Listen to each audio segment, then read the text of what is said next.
సంవత్సర చంద్రబాబు నాయుడు గారి పరిపాలన తీవ్ర అసంతృప్తి జనంలో నెలకొల్పేలా సాగింది. వ్యతిరేకంగా ఉన్నారు. అన్ని వైపుల నుంచి, అన్ని వర్గాల నుంచి వ్యతిరేకత కనిపిస్తూ ఉంది. ఆ విషయం చంద్రబాబు నాయుడు గారికి, ప్రభుత్వ పెద్దలకు కూడా ఖచ్చితంగా తెలుసు. ఈ క్రమంలో వాళ్ళు సర్వేలు చేయించుకున్నారు, నివేదికలు తెప్పించుకున్నారు. వాళ్ళు కూడా ఎమ్మెల్యేలతో మాట్లాడుతున్నారు, చెబుతూ ఉన్నారు. అయితే అదంతా క్షేత్రస్థాయిలో పెద్దగా ఇంపాక్ట్ అయినట్లు కనిపించడం లేదు.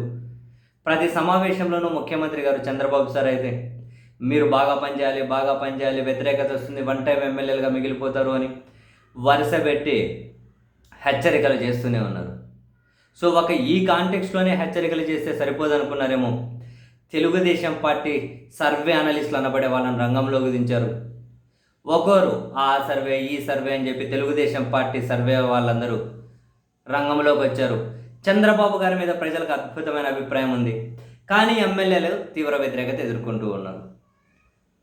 చంద్రబాబు ప్రభుత్వం చాలా కష్టపడుతూ ఉంది, కానీ కింద ఎమ్మెల్యేలందరూ చాలా కష్టపెడుతూ ఉన్నారు. అంటే బాబు గారు అద్భుతంగా చేస్తూ ఉన్నారు అంటూనే కింద వీళ్ళు మాత్రం సరిగ్గా చేయడం లేదు అని ఈ ఈ కాంటెక్స్ని, ఈ వే ఆఫ్ సర్వే నివేదికలని జనంలో పంపించే ప్రయత్నం చేస్తూ ఉన్నారు.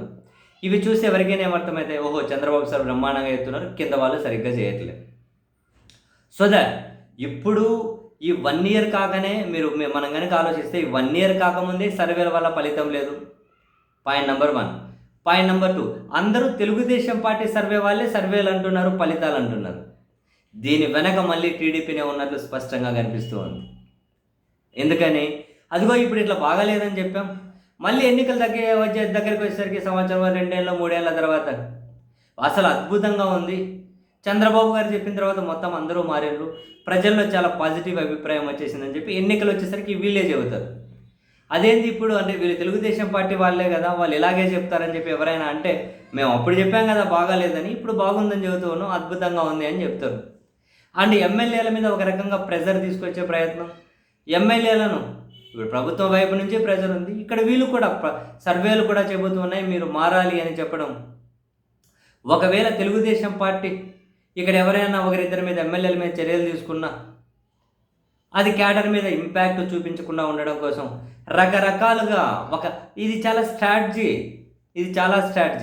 తెలుగుదేశం పార్టీ అనలిస్టులే సర్వే వాళ్ళే వస్తున్నారు, వాళ్ళే సర్వేలు చెబుతూ ఉన్నారు, టాప్ తోపు బాటం అసలు బాగాలేదు అని. ఇదంతా ఒక కన్వీనియంట్గా, ఒక కన్స్ట్రక్టివ్ ఫ్రేమ్వర్క్లో తెలుగుదేశం పార్టీ ఆడుతున్నటువంటి డెఫినెట్లీ ఒక గేమ్ లాగే అనిపిస్తుంది. No doubts. ఇది తప్ప వేరే సంకేతం కనిపించింది. ఎందుకు వేరే జర్నలిస్టులు ఎందుకు రావట్లేదు? ఇప్పుడు వీళ్ళు సర్వేలు చేశారా? ఎక్కడ సర్వేలు చేశారు?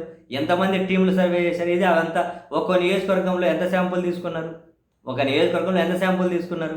ఎంతమంది సర్వే చేశారు? ఎన్ని రోజులు సర్వే చేశారు? వీళ్ళకి అంత సర్వే టీంలు ఉన్నాయా? సొంత టీంలా? బయటోళ్ళతో చేయించారా? ఏ ప్రశ్నకు వీళ్ళ దగ్గర సమాధానం ఉంటుందా?